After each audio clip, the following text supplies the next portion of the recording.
नमस्ते। पीएम मोदी लगातार तीसरी जीत हासिल करने के लिए जनता को कई तरह की गारंटियां बांट रहे हैं। देश विदेश के तमाम सर्वे कहते हैं कि मोदी एक बार फिर बहुमत के साथ सत्ता में लौट रहे हैं। मोदी ने अपने तीसरे कार्यकाल के लिए कई गारंटी दी है। उनकी इन गारंटियों ने चीन के डर को बढ़ा दिया है। जैसे जैसे चुनावी माहौल आगे बढ़ रहा है, चीन की घबराहट भी बढ़ती जा रही है। ड्रैगन इतना डरा हुआ है कि उसका पूरा मीडिया भारत के चुनाव पर निगाहें गड़ाए हुए है। वहीं चीन के भोपू ग्लोबल टाइम्स में हर दूसरे दिन भारत पर आर्टिकल लिखे जा रहे हैं। दरअसल भारत में अब तक कई सरकारों में मोदी सरकार चीन को लेकर सबसे आक्रामक सरकार रही है। चीन की हेकड़ी अगर किसी ने अभी तक निकाली है तो वो मोदी सरकार है। रणनीतिक मोर्चे से लेकर कूटनीति और आर्थिक मोर्चे पर भारत ने उसे तगड़ी चुनौती दी है। गलवान से डोकलाम तक चीन ने मुंह की खाई है।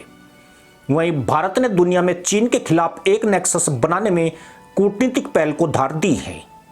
आर्थिक विकास में आज भारत चीन को कड़ी टक्कर दे रहा है। चीनी राष्ट्रपति शी जिनपिंग अच्छे से जानते हैं कि भारत में ही नहीं, पीएम मोदी की गारंटी अब पूरे विश्व में गूंज रही है। दुनिया भारत को सुनती ही नहीं, मानती भी है। ऐसे में मोदी सत्ता में जीत के हैट्रिक लगाते हैं तो पाकिस्तान के साथ सबसे ज्यादा मुश्किल चीन की ही बढ़ेगी।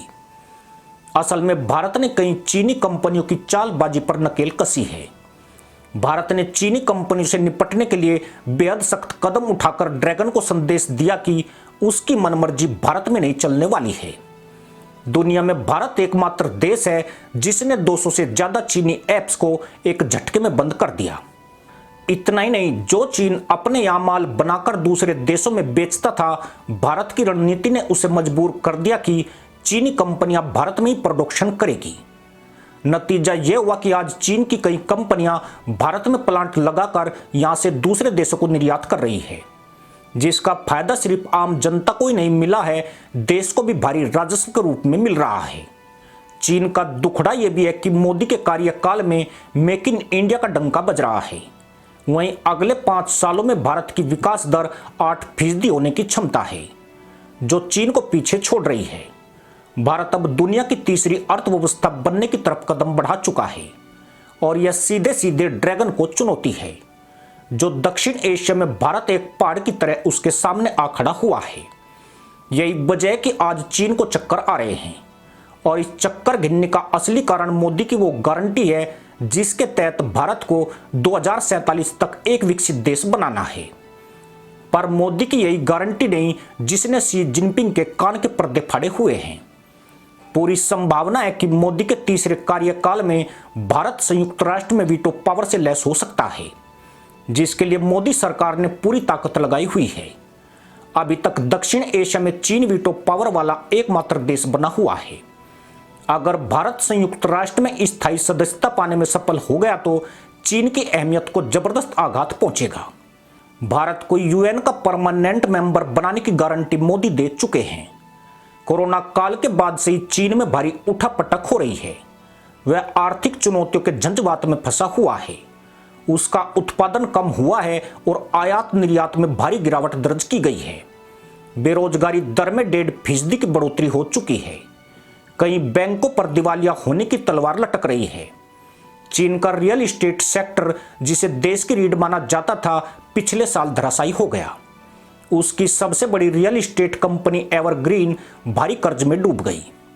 इतना ही नहीं, चीन के पश्चिमी देशों के साथ विवाद ने भी उसके मैन्युफैक्चरिंग हब के तबके को नुकसान पहुंचाया है और बड़े पैमाने पर बहुराष्ट्रीय कंपनियां चीन से पलायन कर गई, जिनमें से कई ने भारत में अपने उद्योग लगाए हैं। मोदी ने चीन की दुखती रग को छेड़ते हुए चीन के उस वर्चस्व को भी तोड़ने की शुरुआत कर दी जो चीन को सेमीकंडक्टर का बड़ा खिलाड़ी बनाता है। भारत में सेमीकंडक्टर निर्माण का रास्ता साफ हो गया है और जल्दी ही भारत इसके निर्यात का हब बनने वाला है। चीन में श्रम कानूनों के लचीला होने से वहां श्रम सस्ता मिलता था। इससे चीन को कंपनियां आकर्षित करने में सफलता मिली थी। लेकिन अब चीन में लोगों के पास पैसा आया तो सस्ता श्रम भी छू हो चुका है। हालात ऐसे हैं कि अब चीन से सस्ता और युवा श्रम भारत के पास है। भारत ने जनसंख्या के मामले में चीन को पीछे छोड़कर दुनिया का ध्यान अपनी ओर खींचा है। जिसके बाद तमाम विदेशी कंपनी की नज़र में भारत चीन से बड़ा बाजार बन गया है। कुछ साल पहले तक जो भारत स्मार्टफोन के लिए चीन पर निर्भर रहता था, मोदी की नीतियों ने उसे तीसरा सबसे बड़ा स्मार्टफोन निर्यातक देश बना दिया है। अब वियतनाम और चीन भारत से आगे हैं। खास बात यह है कि अमेरिका में मेड इन चाइना की बजाय अब मेड इन इंडिया स्मार्टफोन की धमक बढ़ रही है। हिंद प्रशांत के विकास का केंद्र अब चीन नहीं भारत बनने जा रहा है। 2024 में चीन की आर्थिक विकास दर 4.6% रहने का अनुमान है। 2025 में 4.8% और 2026 में 4.6% रहने का अनुमान लगाया गया है, जबकि भारतीय अर्थव्यवस्था की विकास दर वर्ष 2026 में 7% पर पहुंच सकती है। 2024 में भारत की विकास दर 6.5% रहने का अनुमान है, जो चीन से काफी आगे है। अहंकारी चीन की इस दुर्गति की वजह प्रॉपर्टी बाजार पर भारी दबाव और महंगे होते कर्ज हैं। चीन में नई प्रॉपर्टी की मांग काफी कम हो गई है, जिससे डेवलपर्स का कारोबार कम हुआ है और चीन की स्थानीय एजेंसियों के राजस्व में कमी आ रही है। वहीं चीन ने दुनिया के 130 से अधिक देशों को अंधाधुंध कर्ज बांटा है, मगर कोरोना संकट के बाद उसमें से ज्यादातर कर्ज फंस गया है और खास रिटर्न भी नहीं मिल पाया है। भारत ने चीन की कमजोरियों और पश्चिम से उसके टकराव का फायदा उठाकर उन्हें भारत में निवेश के लिए आकर्षित किया है। मोदी की सरकार ऐसा करने में काफी हद तक सफल रही है और आज भारत को विश्व में एक मजबूत स्थिति में ला खड़ा किया है। पर फिर भी भारत के सामने चुनौती कुछ कम नहीं है। भारत की जीडीपी चीन की तुलना में तेजी से बढ़ती है, तो भी भारत को चीन के बराबर पहुंचने में कम से कम 25 साल लगेंगे। भले ही भारत आर्थिक रूप से आगे बढ़ रहा हो और चीन नीचे गिर रहा हो, फिर भी सफर काफी लंबा है। पर कहा जाता है कि मोदी है तो सब कुछ मुमकिन है। इसी के साथ अनुमति दोस्तों, जय हिंद, वंदे मातरम।